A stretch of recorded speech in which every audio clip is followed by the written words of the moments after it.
What if I told you that one weekly shot could add 10 more years to your life? 10 more years with your kids, 10 more years with your wife, 10 more years with your partner, 10 more years to actually live the life you've been putting off. For most men, that sounds too good to be true. It sounds like hype, but it's not. It's the reality of what doctors are seeing when patients take GLP-1 medications like Ozempic, Wegovy, Zepbound, and Mounjaro. These medications don't just help drop pounds, they improve your health in ways that go far beyond the number on the scale. They cut your risk of heart disease, they improve sleep apnea, they bring blood sugar under control. They give you a fighting chance at a longer, healthier life. And let me tell you something surprising. Last October, I posted a short video called 10 Zepbound Tips Every Man Should Know. At first, it did okay. Nothing spectacular. But eventually, as happens, views flattened. And they often do that, so it's not a surprise. But then, almost 8 months later, something strange happened. The response started to climb again. It didn't just climb, it skyrocketed. Suddenly, men from around the world were watching, commenting, and sharing. They weren't just clicking the video, they were telling their own stories, opening up about their struggles, asking questions, and supporting one another in the comments. That video has now passed 65,000 views. That reaction told me something important. Men want to talk about this. They need to talk about this, and maybe for the first time, they're starting to feel like they can talk about it. So think of today's video as both a follow-up and an expansion. It's part remake of that first Men's Tips video, but it's also a deeper look at what I've learned after 2 full years on GLP-1s. This isn't theory, it's not a quick listicle, it's the real lived experience of a man who decided he couldn't keep ignoring the problem and what happened when he finally picked up the right tool for the job. Welcome to the Downsized. I'm Christopher Durham. My wife Lorraine and I have been on this GLP-1 adventure together for nearly 2 years now. We started on September 23rd, 2023, and this fall, actually next week, we'll celebrate our 2-year anniversary on tirzepatide. Together, we've lost more than 150 pounds. I've personally lost a little bit more than 100 pounds, depending on what day it is. And if you're new here, take a second to like this video, subscribe, and hit the bell so you do not miss any future updates. It helps us grow this community, and it makes sure you stay connected to the latest news and real experiences from people living this everyday life. Here's a number that surprises people almost every time. In a little more than a year, I lost almost 100 pounds. So right under 1.4 pounds per week. It was steady, it was just like clockwork, not crash dieting, not yo-yo weight loss, just consistent progress that kept stacking up until I barely recognized the person in the mirror anymore. Let me share the numbers because I know a lot of you like to compare where you are with where I started. I'm currently 57 years old. I just had my birthday. I am 5'10.5" tall. My starting weight was 286.4 pounds. My lowest weight was 182 pounds. And right now I'm maintaining around 185 pounds. Up a couple pounds, down a couple pounds. Now, those numbers aren't just stats. They're survival. They're the line between living longer or living shorter. I still remember the moment it hit me that something had to change. I was standing in front of the bathroom mirror, my shirt pulled tight at the buttons, my knees aching just from walking the stairs. I didn't see strength. I didn't see resilience. I saw exhaustion. I saw a man who was on the same path my mom was when she died of obesity-related conditions, just a few years older than I am right now. That thought stopped me cold. It terrified me. It cut me to the bone, honestly, and I didn't want my daughters to lose their dad the way I lost my mom. I didn't want them standing at a graveside too young, replaying the same story in a different generation. That moment, that image of my daughters losing me was the wake-up call I could not ignore. I just couldn't do it anymore. And I'll be honest, the first shot was scary. Lorraine and I did it together, so we started this in September of 2023 together, taking those first shots. Same day. I sat there with a needle in my hand, heart pounding, wondering if I was about to make a mistake. I thought, what if it doesn't work? What if nothing changes? What if this is just snake oil and I flushed a pile of money down the toilet? But then another thought came rushing in, bigger, louder, more urgent. What if it does work? What if this actually gives me years I wouldn't otherwise have? In that moment, the fear of not trying outweighed the fear of the needle. In that moment, the fear of not trying outweighed the fear of the needle. I took the needle and syringe and did the shot. And for the first time in years, I felt something I hadn't felt in a very long time. I felt hope. That hope carried me through the first weeks, and Lorraine and I weren't quite sure what was going to happen. Then the first months, then the first year, and now for the first time in our adult lives, Lorraine and I are both at our goal weights. She's down more than 50 pounds, I'm down more than 100 pounds, and we didn't get here through fads or sheer willpower. We got here by finally using the right tool for the job, tirzepatide, Zepbound, Mounjaro, and by building habits that we can use to live with for the rest of our lives. If you're new to our channel, the Downsized is where we share our real experiences with GLP-1 medications, the latest news and research, and honest conversations that most people aren't having about what it's really like to live with and treat the disease of obesity. And because this is important, I want to make sure to say we are not doctors. This video is for educational purposes only. GLP-1 medications like semaglutide and tirzepatide can cause serious side effects, including thyroid tumor risk, pancreatitis, and gallbladder problems. We have no financial or advertising relationship with Eli Lilly or Novo Nordisk. What we share here is our experience. But what worked for us may not be right for you. Always talk with your doctor or healthcare provider before making any medical decisions. This is where I want to start our conversation today with a tool analogy. Because if there's one way to explain how I think about these medications, it's this. Nobody makes fun of a man for using the right tool. If you're building a deck, you don't sit there turning every screw by hand. You grab a power drill. That doesn't make you less of a man. It makes you more effective.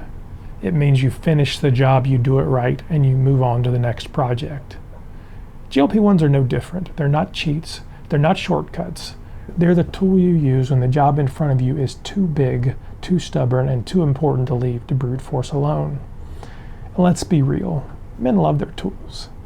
We've all got garages or sheds or toolboxes filled with gadgets and gear for every kind of job. Nobody looks at a socket wrench and says, that's cheating. Nobody mocks you for using a chainsaw instead of hacking at a tree with a handsaw. We respect the guy who brings the right tool for the job. That's what GLP-1s are, the right tool for the job. They're the tool for the job of treating obesity. Not a magic trick, not a scam, a tool. And when you put the right tool in the right hands, you can finally build something that lasts. That's why I'm making this video, not to repeat what I said in the first men's tip video, but to take it further, to dig into what I've learned over 2 years of actually using this tool, to talk about what works, what doesn't, what men need to know, and why the conversation matters more than ever. Let's talk about the elephant in the room, men and weight loss. Here's a fact that shocks a lot of people when they first hear it. Obesity rates in the United States are almost identical between men and women. About 43% of men, 42% of women. Practically the same. Yet when we look at who's getting treated with GLP-1 medications, the numbers tell a very different story. Nearly 80% of the prescriptions go to women. And if you walk into most weight loss clinics, the waiting rooms are 2/3 female. So why the gap? If the disease is hitting men and women at the same rate, why aren't men seeking care? The answer isn't biology. It's stigma. It's culture. It's what we've been taught about masculinity. For decades, look back at the commercials. Weight Watchers, Jenny Craig, Slim Fast, every ad was aimed at moms, wives, and daughters. Women standing on scales, women drinking shakes, women circling calories in the little food journals. You almost never saw men in those ads. Weight loss was presented as a woman's world. Men, we were supposed to just eat big, honestly, hit the gym and man up. If we struggled, we stayed quiet. A real man didn't have a diet. Now, I don't know that that's any better or worse. Diet culture certainly has done no favor to women. But this culture hasn't helped us either. And that silence, it gets reinforced everywhere in locker rooms and workplaces, even in doctors' offices. Think about it. Men brag about never going to the doctor, like it's some badge of honor. We downplay symptoms. We wait until the pain is unbearable. We tell ourselves our families need the money more than we need the checkup. But here's the truth. That mindset does not make us strong. It makes us vulnerable. It costs us years of our lives. And I can tell you this from my own personal experience. Years ago, I went to the doctor for something simple, an ear infection. My regular doctor was on vacation, so I saw someone new. A quick visit, nothing major, but later, when I looked at my medical chart, there it was in bold print. Morbid obesity. Not a word about it was spoken to me during the appointment. Nothing to do with my ear, but there it was staring me in the face. I'll be honest, that word stung.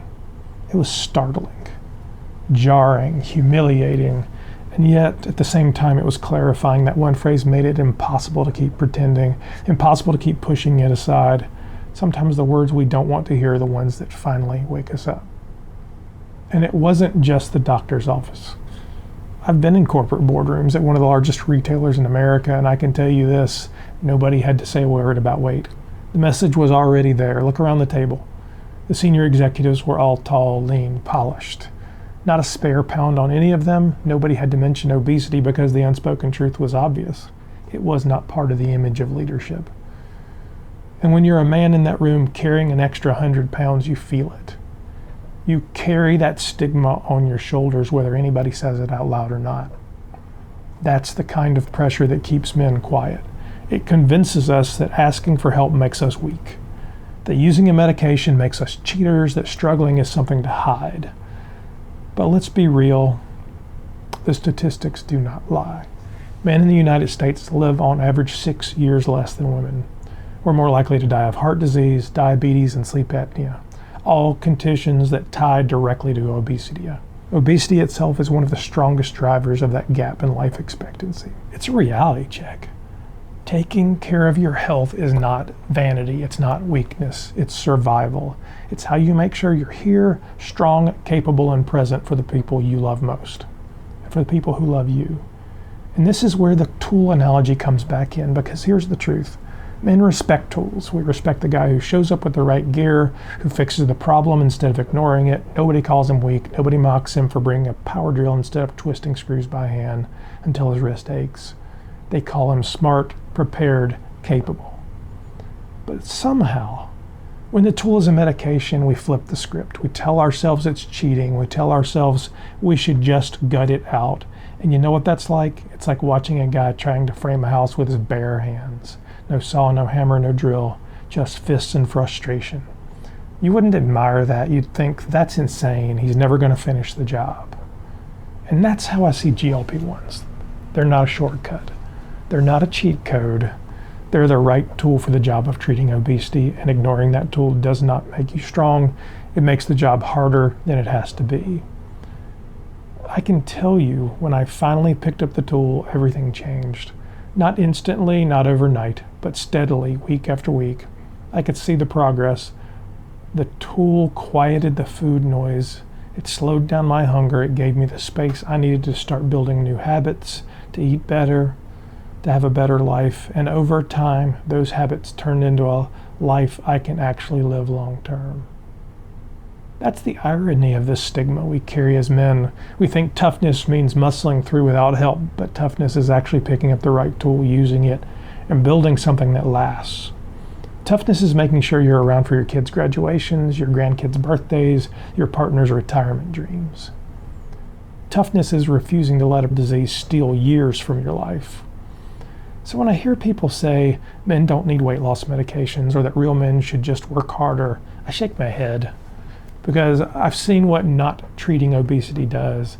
I saw it in my mom. I saw it in my mirror. I saw it in the boardroom where the unspoken message was clear. And I've also seen what happens when you put the right tool in your hand. You don't just build a smaller waistline. You build more years, more energy, more presence in the lives of people who matter most. One of the first questions I hear from men is simple. How much weight can I lose? And how fast does it happen? It's a fair question. Men like to measure things, right? Tape measures, rulers, calculators, you name it. We track miles per gallon, batting averages when it comes to weight loss. We want to know the same thing. How many pounds, how long? The science is actually pretty consistent. Across nearly every GLP-1 trial, the average rate of weight loss falls between a half a pound and 2 pounds per week. That's the sweet spot. Not too fast, not too slow. And that steady pace matters. It matters more than most people realize, because when you lose weight slowly and consistently, 3 really important things happen. First, side effects are easier to manage. Your body has time to adapt. Second, you preserve your muscle. You minimize side effects. Rapid weight loss often strips muscle right away along with fat. And third, and most importantly, it's sustainable. You're not shocking your system, you're building a new normal. Now let's talk about averages, because the clinical trials give us a clearer picture. With semaglutide or Wegovy Ozempic, the average weight loss is about 15% of your body weight. With tirzepatide or Zepbound Mounjaro, it's closer to 22%. Let's put that into real numbers. If you start at 300 pounds, the average person on Wegovy can expect to lose 45 to 65 pounds. On Zepbound, that average jumps to 65 to 85 pounds. Those are big numbers. Those are life-changing numbers. But here's the key. Those are averages. They're not limits. There's nothing magical that makes you stop losing weight once you hit those percentages. Real-world results can go far beyond. I know, because I'm living proof. When I started this adventure on September 23rd, 2023, I weighed 286.4 pounds. My lowest recorded weight was 182. That's a total loss of 104 pounds, 38% of my body weight gone. These numbers are well above the averages, and the amazing part, it didn't happen in a rush. Really, it's happened over the last 2 years. I lost 100 pounds in a little more than a year and a few months. So it just went, and it went strong. Doesn't happen to everybody. Everybody reacts to these medications completely differently, but it is predictable and steady and reliable for most people. And I can't emphasize this enough. That pace is what made it sustainable. If I'd tried to white knuckle my way through crash diets, maybe I could have seen the scale drop quickly, but it never stuck. You know, you could lose 20 pounds like this pretty quick. You just stop eating, right? It's not healthy. It's not the right thing to do. This time the pace gave me room to breathe, room to build a lifestyle I could actually live with. Lorraine and I actually began to enjoy our new life. This is the life we live. We take our shot, and we do this. Well, of course, we make YouTube videos. And that's the model I want every one of you watching this to hold on to. It's not about dropping the maximum number of pounds in the shortest possible time. It's about losing steadily, building new routines, and maintaining long term. Think of it like building a house. Sure, you could throw up walls overnight with cheap materials and shortcuts. It might even look good for a while, but the first storm comes and the whole thing collapses, crash down. Or you can use the right tool, the right materials, and take the time to do it properly. It takes longer, but in the end you've built something solid, something that lasts. That's what steady, consistent weight loss with GLP-1s feels like. Now, we have to take our shot. We have to do all the things, but it is sustainable. So let's talk about the biology, because this is where a lot of men get tripped up. For years we were told the same thing: eat less, move more. If it were that simple, none of us would be here talking about this. Most of us, as I said, have lost those same 20 pounds over and over again. I know I've done it. Probably hundreds of pounds across my adult life. Diets, programs, white knuckling. I could always tough it out for a little while, but the weight always comes back. Well, why? Because obesity is not about willpower. It's about biology, it's hormones, it's brain signals, it's genetics. Here's what's happening inside your body. Leptin is the hormone that's supposed to tell your brain you're full. In obesity, your body becomes resistant to that signal. The message doesn't get through, so your brain keeps sending hunger signals even when you've got plenty of stored energy. Then there's ghrelin, the hunger hormone. It normally spikes before meals and drops after you eat. But in people living with obesity, ghrelin can stay higher than normal. That means the hunger drive never fully shuts off. You're always fighting the urge to eat. Add in insulin resistance, slow metabolism, and genetic factors that make your body more likely to store fat, and you start to see why eat less, move more doesn't cut it. It's like trying to fix a broken engine with a screwdriver when what you need is a full toolbox. That's why the American Medical Association made it official in 2013. Obesity is a disease, not a character flaw, not laziness, a disease. And for me, that recognition mattered. For years, every failed plan to lose weight felt like a personal weakness. When I heard it called a disease, it felt like permission. Permission to stop beating myself up, permission to treat it with real medical tools. My view changed from "you're weak" to "you're sick and you deserve treatment." That one shift made it easier to ask for help, easier to accept medication as part of the solution, and easier to build new habits without shame weighing me down. And that's what GLP-1s do. They don't just help you eat less, they change the signals, they amplify what your body already does naturally, but more effectively and for longer. They turn down that noise in your head, that constant chaos saying, "feed me." They give you the space to think about something other than your next meal. For me, that silence was profound. For the first time in decades, I wasn't living in a constant loop of food thoughts.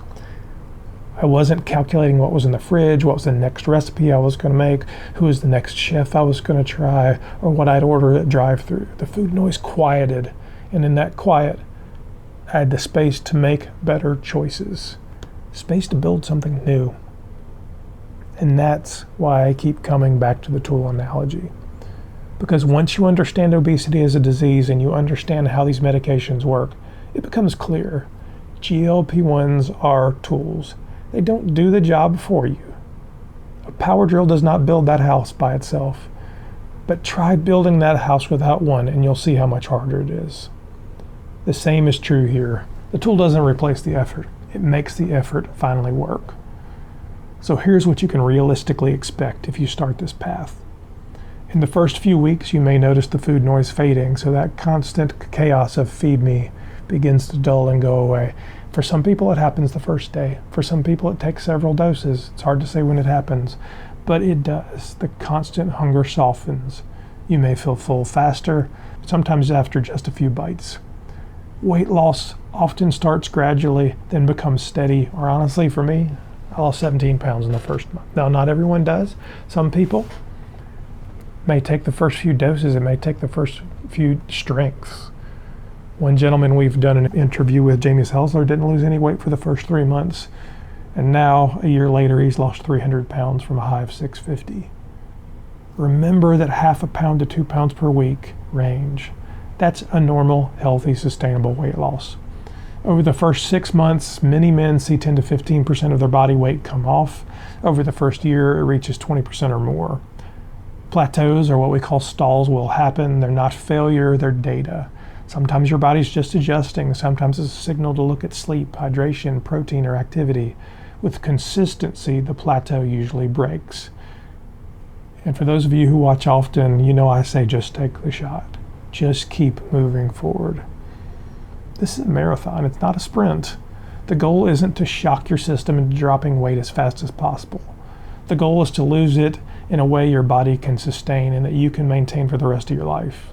Because in the end, this isn't about hitting a magic number on the scale. It's about building a healthier, longer life. It's about treating the disease of obesity with the seriousness it deserves and using the right tool for the job. Let's come back to this idea of tools, because it's the clearest way I know to explain how GLP-1 medications fit into the bigger picture. Every man I know has at least a hammer, a wrench, and a screwdriver. If you don't, maybe you're a cook like I am. Maybe you have a countertop mixer or a knife, a great chef's knife, right? They're all tools. And most of us have more than that. Power drills, socket sets, maybe even a chainsaw. Why? Because we know different jobs need different tools. The tool creates the opportunity, but the habits are what makes it last. So let's talk about it, because we talk about doing all the things. First and foremost, protein. Protein's certainly a huge trend right now. And it's really that fuel for the build, right? The first habit is exactly that. It's protein. A simple rule of thumb that I follow is about 100 grams a day. There's formulas out there, but if you're hitting about 100 grams, you're probably doing pretty good. It's as easy or as complicated as you like it. I like to cook, so some days it's a pretty complicated recipe. Other days it's quick and fast. It's eggs, it's chicken, it's pork, it's fish for dinner, whole real food in between. Protein protects muscle as the weight comes off. It's like reinforcing the frame of a house while you're renovating. You're removing what doesn't serve you, but you want the structure, your strength to remain. Second habit is activity, and here's something important. I never turned this into a grind. I simply moved walking, carrying groceries, staying active in the ways that feel natural. And I want to be clear about this. You don't have to punish yourself to succeed. There are no extra points for pain. This isn't about suffering your way to health. This is the medical treatment of the disease of obesity. It doesn't have to be earned through misery or exhaustion. The goal is strength, health, and consistency, not punishment. Don't let the fear of losing muscle stop you. Sure, it happens, but benefits of losing weight far outweigh the possible muscle loss. The comments will certainly give me a hard time saying you have to lift on these drugs, otherwise you will be feeble, lift heavy, lift hard, lift often. While that may work for some, too many of you I talk to can barely change your socks or go out and get the mail. Do the best you can, and as you lose weight, you'll be able to do more. For some men, activity might be resistance bands, push-ups, or golf. For others, it might be pickleball, lifting weights, zip lining, scuba diving, working in your garage. Whatever it is the point is you're using your muscles regularly so your body knows to keep them. Activity doesn't have to look like training for a marathon. It just has to be activity. The third habit is sleep. It's the hardest one for me most days, honestly. This is probably the one you're most tempted to ignore. We brag about how little we need, how we can push through on 4 hours, but lack of sleep wrecks your hormones. It lowers testosterone, it raises ghrelin, the hunger hormone, it makes cravings worse, and fat loss harder. Sleep is the maintenance schedule your body requires. You wouldn't run your truck 100,000 miles without changing the oil. You wouldn't expect a drill to work if you've never recharged the battery. Sleep is that recharge.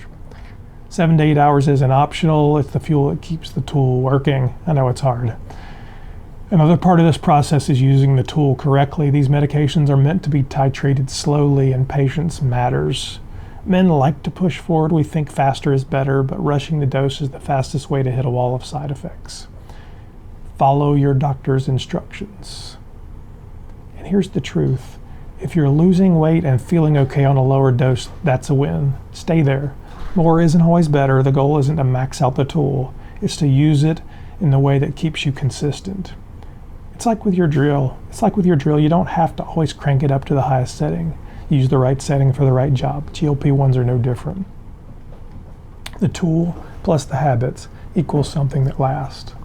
This is the formula that worked for me. The medication is the tool. Protein, activity, sleep are the habits. Put them together and you've got something solid. The tool makes the impossible possible. The habits make the possible permanent. And that's why the whole cheat shot idea is nonsense. Cheat shots don't lower blood pressure. Cheat shots don't reverse diabetes. Cheat shots don't quiet food noise or improve sleep apnea. GLP-1s aren't cheats. They're medical tools, and when you use them with the right habits, you don't just lose weight, you build health. That's not theory for me. I've actually done it. I've lost more than 100 pounds.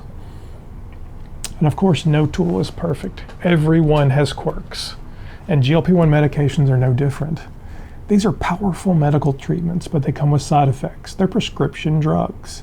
And it's important to talk about the side effects honestly. The most common ones, nausea, constipation, diarrhea, fatigue. Across studies, around a third of people report nausea, about a quarter report constipation, and a smaller group report headaches or stomach upset. The good news is that for most people, these are temporary, they hit early, then fade as your body adjusts to the medication. For me, fatigue and mild constipation showed up at the start a little bit. I've never really been that constipated. I do have diarrhea occasionally, but honestly, I have it less now than I did beforehand. And I was surprised at how tired I felt early on, almost like my body was slowing down to learn a new rhythm. But it passed. For me, the constipation wasn't that big a thing. Lorraine had a significant issue with you, and she's made whole videos about that if you'd like to watch those. And honestly, that's eased a little bit. I don't have much of it.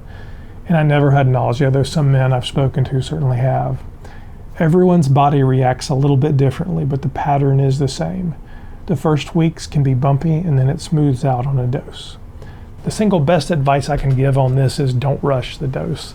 These medications are designed to be titrated slowly, and that slow build is there for a reason. Jumping ahead doesn't get you to your goals faster.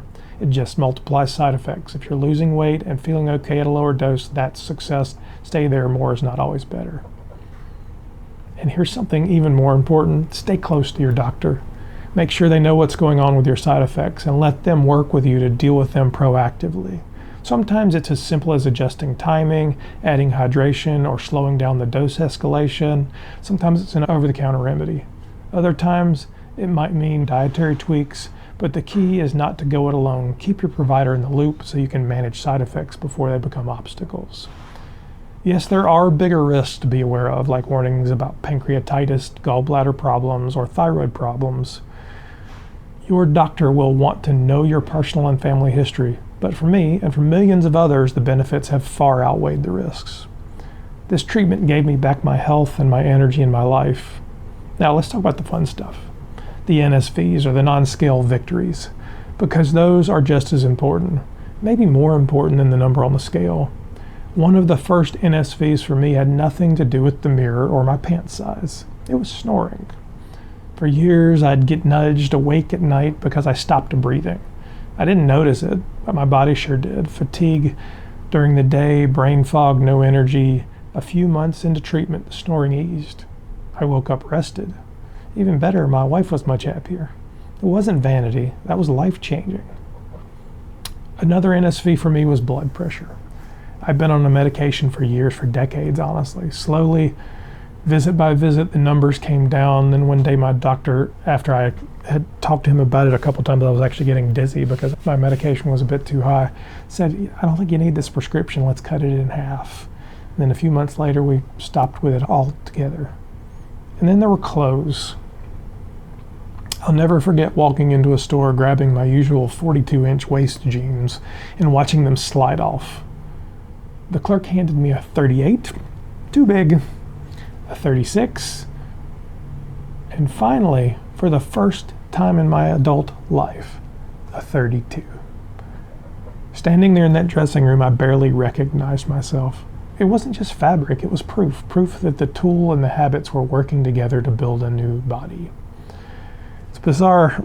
A lot of men don't like to shop, but I'll tell you what, when you can all of a sudden walk into any store and find something that fits you, it's kind of fun. I would walk around the store trying on things, jackets and different things, and walk over to my wife and she would go, you don't need a new whatever. I'm like, you're missing the point here. Look, it fits. If you've watched the channel a good bit, Lorraine and I love to travel and we love to cruise. There were parts of cruising that I dreaded. Climbing stairs between decks, long excursions, even walking across the ship left me winded and sore. And God forbid I have to go up the steps on a water slide. After losing weight, it was night and day. I remember climbing flights of stairs on board and realizing I wasn't out of breath. I wasn't hiding my limits anymore. I was enjoying the adventure. We went on a ship, a Carnival Mardi Gras, that had a roller coaster on the top.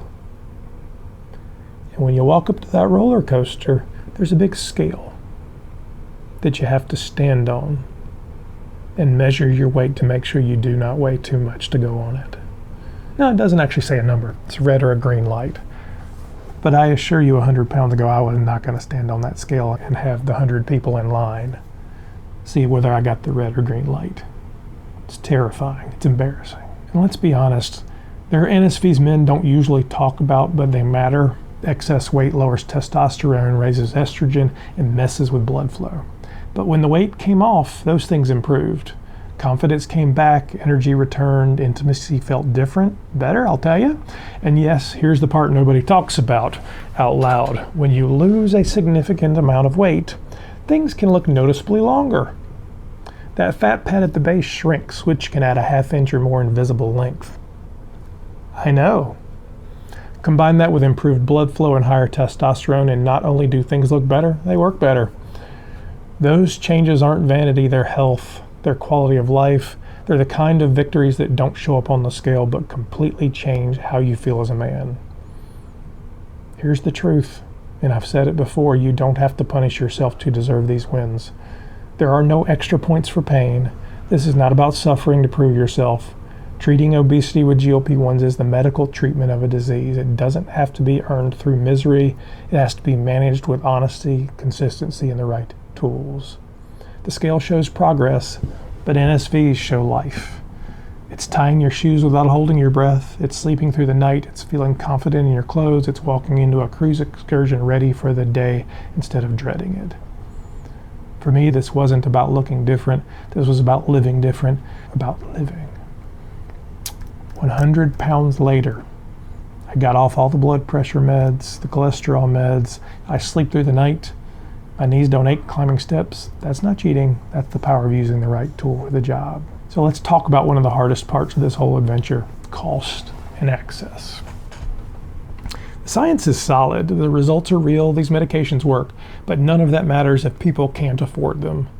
And for too many men and women, that's the reality right now.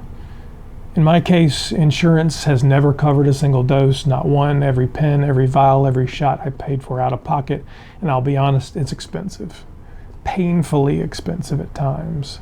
There were sacrifices, there were trade-offs, but Lorraine and I made them because we believed the investment in our health was worth it. Looking back, I'd make the same choice again. But here's the thing, it shouldn't have to be this way. For years, branded GLP-1s retailed for $1,000 or more per month. And they still do retail at that. That price put them completely out of reach for most families. Only the lucky few with good coverage or deep pockets could get them. That's not healthcare, that's gatekeeping. Now, finally, we're seeing movement. Cash or savings card prices have come down. Today, you can find Zepbound vials for around $499 a month. Zepbound pens for around $650 a month with a savings card. Wegovy pens down to about $499 a month with their savings card. Those numbers are still really high. Most people cannot afford them, but they're half of what they were just a couple of years ago. And that shift isn't because drug companies suddenly grew a conscience. It's because competition is heating up. New formats are coming, new drugs are coming, and patients are pushing back. Even at these lower prices, the gap is enormous. Some patients with good insurance walk out of the pharmacy paying $25. Others are told to hand over that full price $1,000 cash for the exact same drug. The difference comes down to formularies and employer decisions, basically. Whether your plan decides to recognize obesity as a disease worth treating, some do, many do not. And here's where compounded versions come in. For many patients, they've been a lifeline. Compounded GLP-1s are made by state-regulated pharmacies when branded drugs are too expensive or hard to access. They aren't right for everyone, and you need to make sure you're working with a pharmacy that meets or exceeds all federal and state standards. But the reality is compound versions are often much cheaper, sometimes less than half the cost of branded. For a lot of men, that difference has meant being able to start and stay on treatment instead of giving up entirely.